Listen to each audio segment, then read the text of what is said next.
Glória a Deus pela vida de cada um de vocês. Estamos vendo nos últimos devocionais a importância do ministério profético e o que ele pode gerar em nossas vidas e o quanto ele pode transformar situações.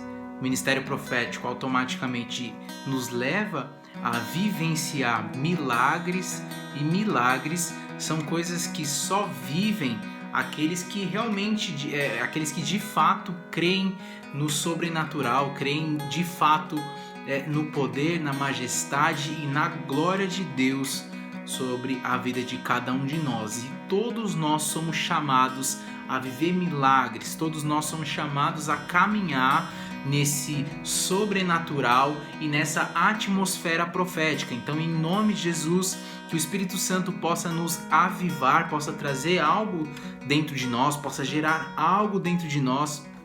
E eu oro para que esse devocional, para que esse estudo da palavra também seja um instrumento de avivamento profético na vida de cada um de vocês que tiverem acesso a esse vídeo, em nome de Jesus, amém? O nosso estudo de hoje vai por mais 3 capítulos, nós estamos em 2 Reis, nós vamos passar aqui por um resumo do capítulo 3 até o capítulo 5, nós estamos falando já sobre o ministério profético de Eliseu, o substituto de Elias, aquele que foi ali o seu servo, aquele que foi o seu companheiro e aquele que está dando sequência àquilo que Elias começou, mas ao ser elevado aos céus, a ser arrebatado, levado em uma carruagem de fogo, lança a continuação do ministério profético sobre Eliseu. E no capítulo 3, nós vamos ver a respeito com mais ênfase do ministério profético de Eliseu. Já aqui no capítulo 3, nós vamos ver que o rei de Israel, Jorão, filho de Acabe, ele é ameaçado pelos moabitas e ele não tem força para derrotá-los. Ele se une novamente a Josafá, o mesmo rei que ali tinha, que era o rei de Judá, ou seja, o rei da tribo do sul e do norte, novamente se unem. Foi um retrato que a gente viu nos tempos de Acabe acontecendo, a gente está vendo de novo, se unindo forças para que eles pudessem vencer um inimigo em comum. Quando ele recebe esse pedido de ajuda, ele tem também o princípio de consultar ao Senhor. Josafá se dispõe a ajudar Israel, mas ele se une também ao rei de Edom. Então algumas alianças são construídas aqui. Quando eles partem para a guerra, eles percebem que eles não têm estratégia nenhuma para lutar, eles não têm estratégia alguma para avançar e eles se sentem perdidos. Na verdade, eles já estão perdidos. E aí eles buscam um profeta, eles pedem para que chamem um profeta, para que alguém venha trazer discernimento. Esse é o papel do profeta, esse é o papel daquele servo que é usado no ministério profético para trazer um alinhamento, para trazer aos filhos e filhas de Deus, para trazer uma revelação do alto, uma direção de qual caminho deve ser seguido, de qual postura deve ser tomada, qual decisão deve ser tomada em cada momento das nossas vidas. Então, aqueles que creem no Senhor, aqueles que querem caminhar com Jesus, têm sim que encontrar uma relevância e uma importância no ministério profético.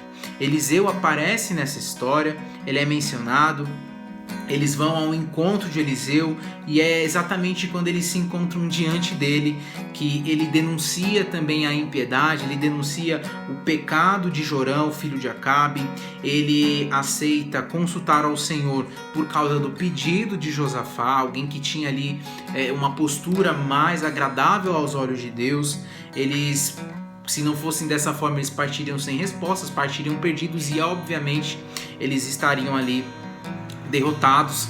Então, já nesse ponto da história, a gente vê o quanto é triste pessoas serem tratadas dessa maneira pelo Senhor, serem tratadas com desprezo pelo Senhor, não porque o Senhor é ruim, muito pelo contrário, mas porque essas pessoas o abandonam, pessoas que não têm aliança com Deus e que só o buscam por um interesse. O Senhor não se agrada disso, o Senhor não faz pacto com isso. Então, eles acabam colhendo fruto da maldade deles, da impiedade deles. Pessoas que nunca buscam a Deus, pessoas que não respeitam ao Senhor, ou que vão buscar apenas quando é caso de vida ou morte, e se importam só com as suas vontades. Então é muito triste pessoas que vivem essa forma, e eu oro para que em nome de Jesus não sejamos nós também esse tipo de pessoas, porque todos nós estamos sujeitos a falhas, todos nós estamos sujeitos a esse tipo de vida que o povo aqui está vivendo, que esses reis, que esses líderes aqui estão vivendo.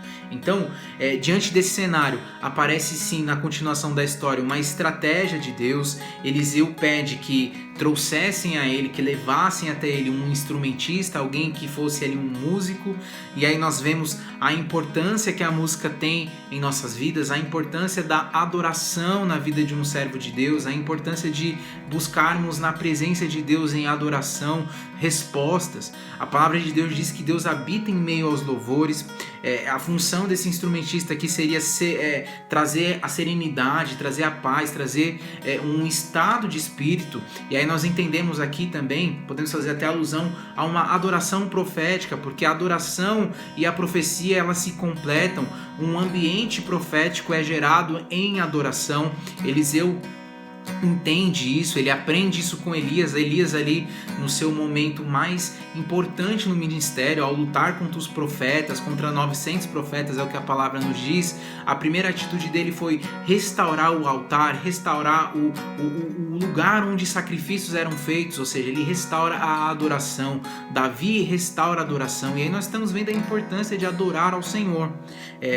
A música aqui foi para que o ambiente profético, musical aqui, é para que a gente fique sensível à voz de Deus, é para que a gente fique propício à visitação e ao ouvir a voz do Senhor. Então a música ela exerce sim uma influência espiritual muito grande, muito positiva sobre cada um de nós.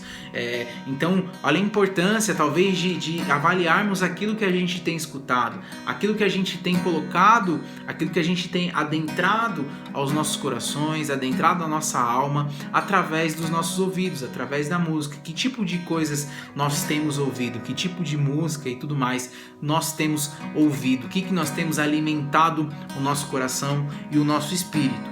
Eu particularmente tenho uma ligação muito grande com música, amo música e eu sei a importância que a música tem na vida de um servo de Deus. Então, que em nome de Jesus o Senhor também possa gerar novas canções dentro do coração de cada um.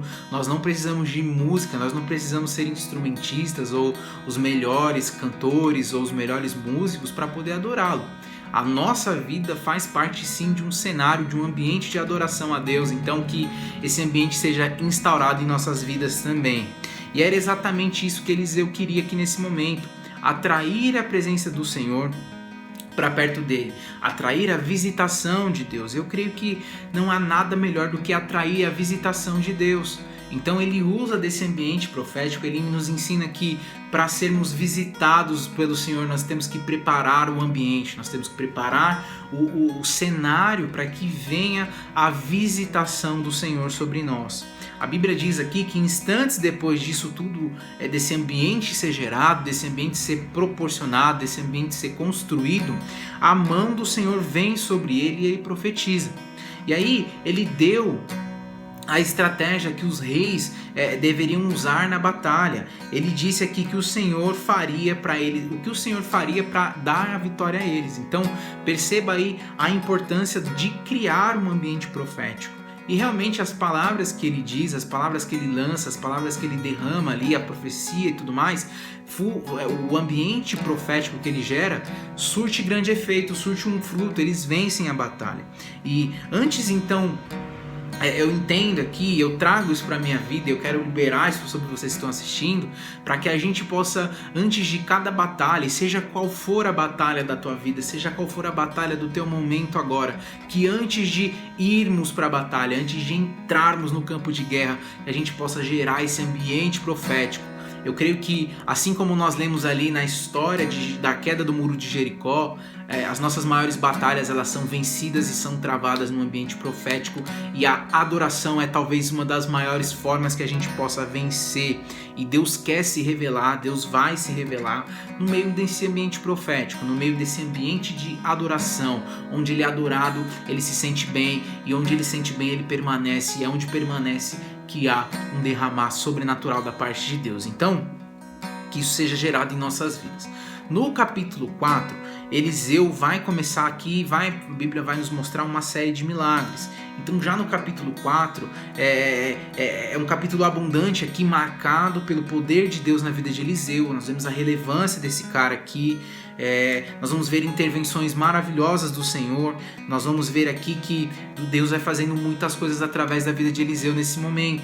E o primeiro relato é o da viúva pobre e o do profeta, uma história muito conhecida. A mulher vai até Eliseu, dizendo ali que por toda a vida seu marido foi fiel ao Senhor, mas quando ele morre, o sustento da casa se foi, uma realidade daquele momento. As mulheres, quando ficavam ali, as viúvas e os pobres e tudo mais, eles sofriam muito. E ela corre ao profeta para buscar uma solução, uma saída e tudo mais.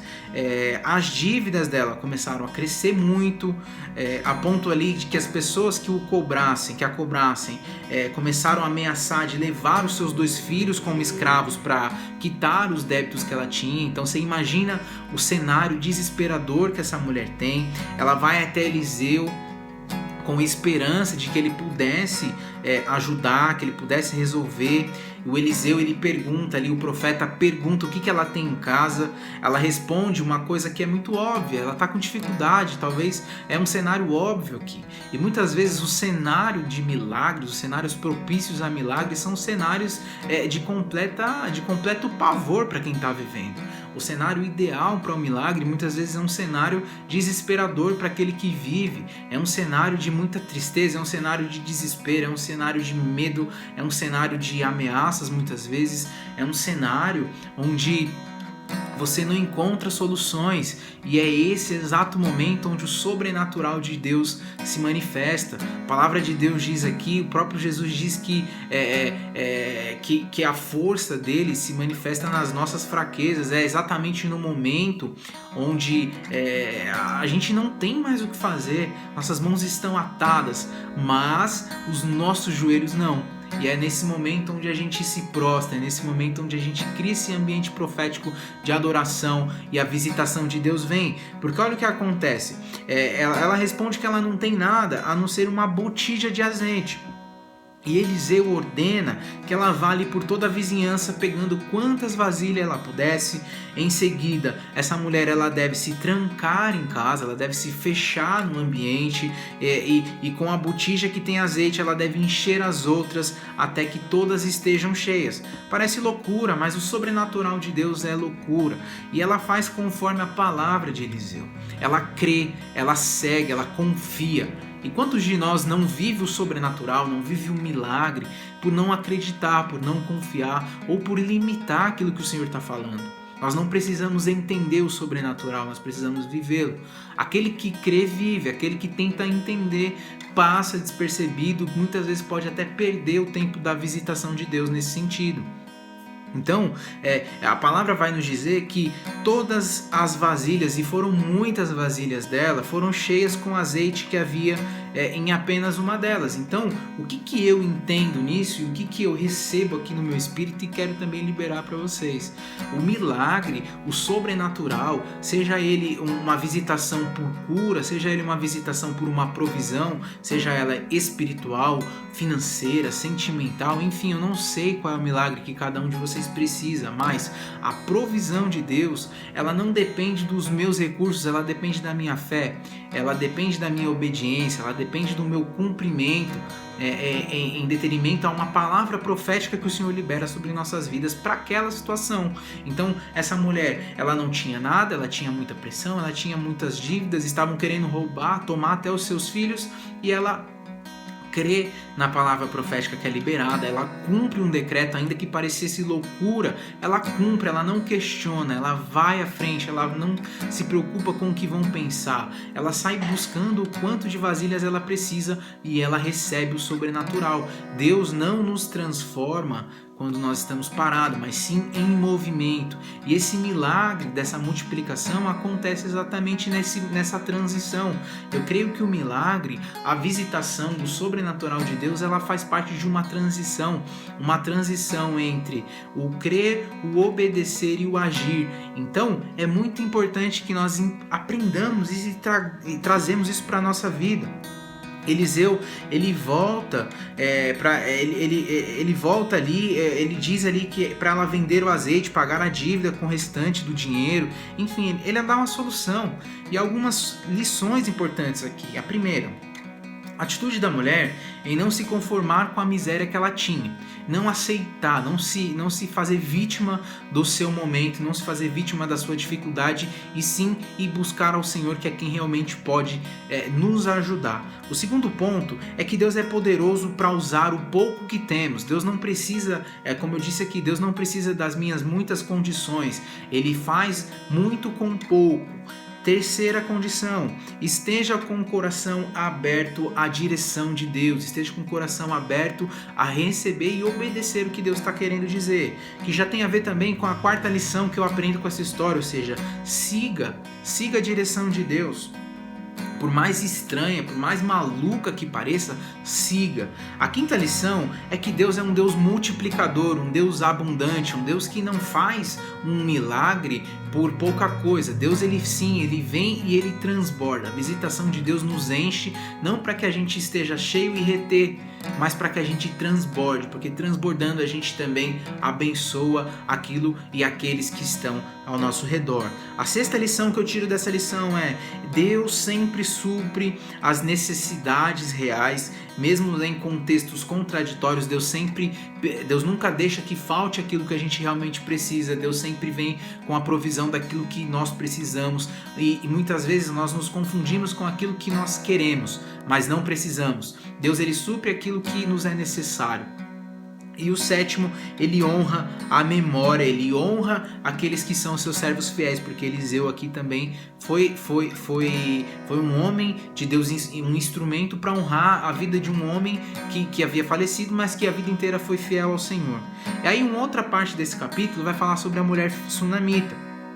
Eliseu continua sua caminhada, sua jornada, ele passa a ter o seu comportamento observado por uma mulher sunamita que era rica e sentiu o desejo de abençoar a vida dele também com comida. Ou seja, os servos de Deus aqui nesse tempo, eles não tinham, as pessoas honravam e serviam o ministério deles, e ela acabava ali sempre o recebendo em casa para fazer refeições.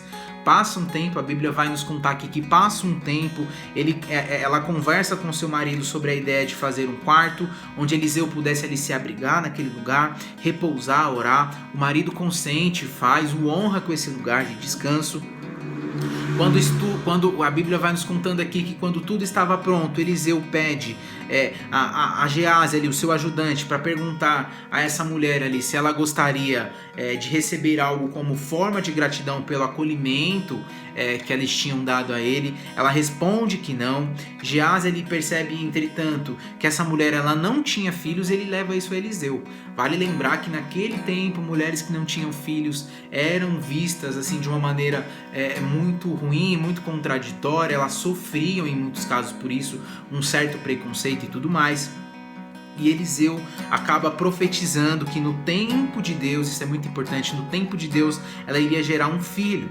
E é extremamente surpresa, ela fica ali sem reação diante disso. Ela pensa estar sendo enganada, ela pensa estar sendo confundida, ela se sente iludida com tudo isso, mas depois de um tempo ela é engravida e finalmente seu filho nasce. Só que sendo o menino crescido, ou seja, não tem a idade revelada, a Bíblia não revela a idade dele, ele sente uma dor de cabeça e acaba morrendo. Ele foi levado por uns servos da família até a mãe, que guarda segredo de todos, inclusive do marido, e ela vai até Eliseu com esse menino. Ela vai com Eliseu e no caminho ela encontra Geazi, que é o servo do profeta Eliseu, pergunta como estavam as coisas e ela responde que estava tudo bem. Ela não diz para o servo o que está acontecendo. Quando ela chega diante de Eliseu, ela derrama o seu coração, revela a sua tristeza, revela a sua frustração. De início, Eliseu ordena que Geazi fosse até o menino para revivê-lo, mas ele também não tem sucesso. Eliseu pede para que esse servo vá lá e faça com que esse menino volte a viver, ele não consegue.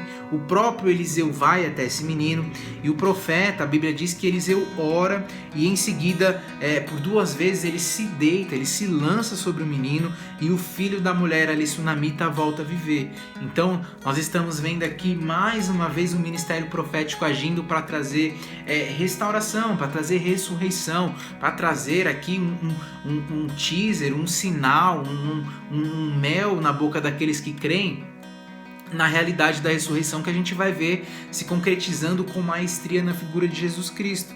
E algumas lições importantes desse texto é que, embora rica, a mulher sunamita era generosa e temente a Deus, ela era submissa ao seu marido, ela não fez nada antes de consultá-lo, e isso agrada ao Senhor, ela não serviu por interesse, ela foi uma pessoa agraciada por seu servo com um filho, mesmo sem ter pedido, ou seja, Deus vê as nossas necessidades, Deus vê os nossos sonhos, Deus vê os nossos anseios, antes mesmo que a gente precise falar, Deus sabe. E Deus conhece os desejos mais profundos do nosso coração. Coisas graves podem acontecer na nossa vida, mas nós não podemos e nem devemos perder a fé no Senhor, independente de qual seja a nossa situação, por mais difícil. Imagina o que essa mulher estava vivendo nesse momento. E outra, nós não precisamos compartilhar os nossos problemas com quem não vai resolver. Porque ela não compartilha o problema com o servo de Eliseu, ela compartilha com o próprio Eliseu. O servo não podia resolver o problema dela. E nós precisamos, por último, aqui uma última lição dessa história é que nós precisamos estar com a alma, com o nosso coração aberto à vontade de Deus, entender o que realmente Ele quer. E o último milagre desse capítulo, que é um capítulo interessantíssimo, ele vai falar sobre a morte na panela e multiplicação de pães. Os habitantes de Gilgal, a Bíblia vai contar aqui, estavam enfrentando grande escassez de comida. Por várias vezes a gente vai ver alguns povos, algumas tribos passando sim por dificuldades financeiras aqui, provisão de comida e tudo mais. Então, nesse momento aparece também uma dessas crises. Eles acabaram comendo uma comida envenenada e todos morreriam caso Eliseu não tivesse sido chamado. A Bíblia vai dizer que ele colocou farinha na panela e ordenou que todos comessem novamente. De uma maneira assim, sobrenatural, o veneno ele foi neutralizado, ninguém morre, é uma história interessantíssima. Nós vamos ver aqui, por fim dessa história toda, a primeira multiplicações de pães e peixes da Bíblia. Muitos milagres cumpridos aqui, executados pelos profetas, inclusive ressurreição, multiplicação e tudo mais, vão ser repetidos por Jesus.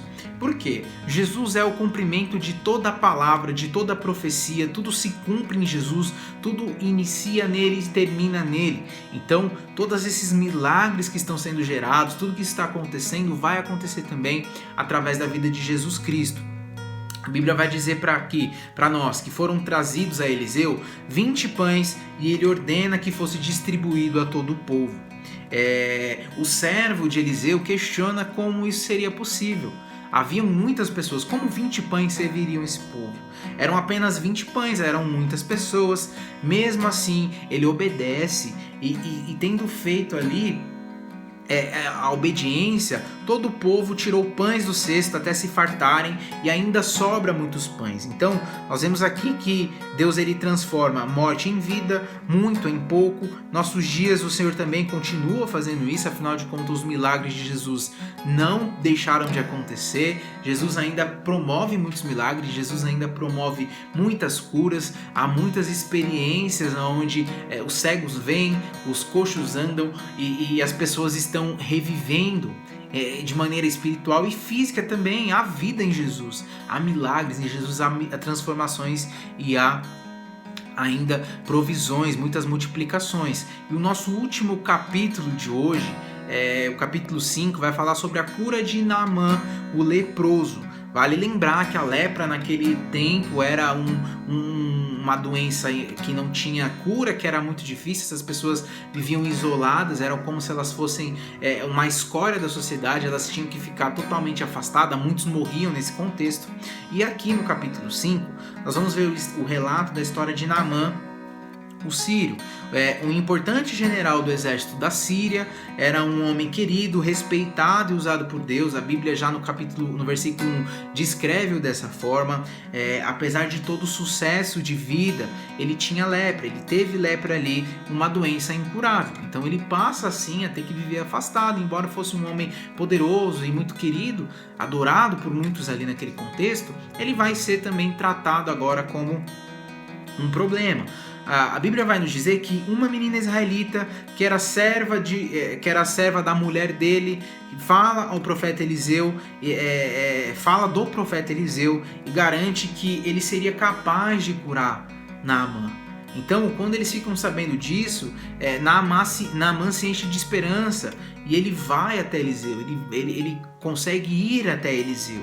E aí, quando ele chega na porta da casa de Eliseu, a palavra de Deus vai nos dizer que o servo do profeta sai ao seu encontro e fala para que ele vá até o Rio Jordão e ele dê 7 mergulhos. A promessa era que a pele ficaria limpa como a pele de uma criança, que ele seria restaurado. Então, ele vai ali de uma maneira, debaixo de uma palavra profética do servo de Eliseu, para cumprir um propósito. Agora, ele vê essa questão toda de uma maneira muito desdenhosa, ele desdenha um pouco dessa profecia, ele desdenha um pouco dessa palavra da qual Eliseu ali, o seu servo, tinha liberado sobre ele. Então, Naamã fica indignado e se recusa a seguir essa orientação profética. E vendo a indignação de Naamã, os seus servos ali, com muita sabedoria, sabendo, imagina eu ali que sabendo e conhecendo quem era Eliseu e um pouco dos seus feitos, porque os feitos de Eliseu, feitos proféticos como esse não ficam guardados, eles são espalhados. Então, com muita sabedoria, com muito amor pela vida do seu servo, eles convencem Naamã a fazer o que Eliseu está recomendando, o que Eliseu está liberando. Talvez esse homem não tivesse um relacionamento com o Senhor exatamente igual aos seus servos, talvez ele não tivesse discernimento espiritual. E como é bom a gente ter pessoas ao nosso lado que nos impulsionem a tomar a decisão certa, ainda que possa parecer loucura para nós. Esse homem, a Bíblia vai nos dizer que quando ele ouve então por instrução ou por conselho desses servos dele, quando ele ouve a palavra e cumpre a palavra profética que Eliseu libera sobre ele imediatamente foi curado. Então, ao ir ao Rio Jordão, ao dar ali os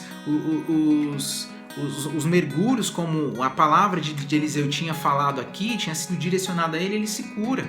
Então, que bênção que ele ouve, que bênção que ele cumpre a palavra profética. E algumas lições aqui importantes para finalizar o nosso devocional e esse capítulo aqui também. A primeira, Deus tem servos fiéis em todas as nações. Em todos os lugares Deus tem os seus, Deus espalhou pelo mundo todos os seus servos, e glória a Deus por cada um de nós que se propõe assim ser instrumento de Deus para abençoar vidas, pregando da palavra, pregando o amor não só com palavras, mas com atitudes no dia a dia, em qualquer ambiente que a gente esteja. Segundo ponto importante, seja um instrumento de Deus onde quer que esteja, como a menina israelita foi. Ela estava em um outro lugar, em um outro contexto, e ela foi um instrumento. Então, muitas vezes nós precisamos entender que nós não somos instrumentos de Deus se estivermos num púlpito pregando ou em algum lugar do tipo, aonde quer que nós estejamos. Agora, nesse exato momento, onde quer que você esteja, você é um instrumento do Senhor e use a sua vida para ser esse instrumento. Terceiro ponto, conheça e caminhe com servos e servas de Deus, porque em algum momento de dificuldade, porque em algum momento de uma decisão que precisa ser tomada, essas pessoas sim vão ser instrumentos para te abençoar, vão ser instrumentos para te ajudar a tomar a decisão certa, vão ser instrumentos para que você seja impulsionado por esse servo, por essa serva, a seguir o caminho que vai te levar a viver a perfeita vontade de Deus. O quarto ponto é cerque-se de pessoas que queiram o seu bem, pessoas que independente das condições, independente de qual seja a sua importância, vão dizer aquilo que você precisa ouvir, independente de ser o que você quer ou não, que vão te dizer aquilo que você precisa ouvir para alcançar o caminho certo. Siga as instruções do Senhor, por mais estranho que pareça. Então, é o contexto de quem quer viver o ministério profético, é o contexto de quem quer caminhar debaixo dessa unção, de quem quer caminhar debaixo do poder e dessa visitação poderosa de Deus, aliada ali ao ministério profético. Siga as direções, porque vão parecer loucura. O ministério profético, sim, as direções proféticas parecem loucuras, mas elas são realmente, o profético é trazer aquilo que ainda não é real para nós, ainda aquilo aqui que não é algo palpável, é trazer o futuro para o presente. Então esse é o ministério profético. Então siga, obedeça, honre a Deus com isso. E seja grato porque a gratidão, ela faz com que esse ministério profético se cumpra. Então, nós vimos uma série de milagres, nós vimos uma série de intervenções divinas, o quanto Deus é poderoso, e Deus é um Deus que quer nos envolver nesse ambiente profético, nesse ambiente de cura, nesse ambiente de transformação, nesse ambiente de glória. E só aqueles que se propõem a caminhar debaixo do ministério profético conseguem viver nessa atmosfera e conseguem gerar isso. Então, busquem adoração, crie o ambiente profético para que as suas batalhas, para que as suas dificuldades sejam vencidas.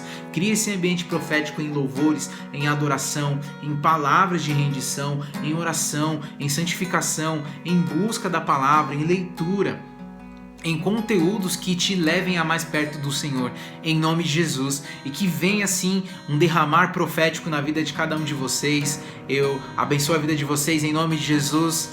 Vocês fiquem na paz e com o amor de Cristo.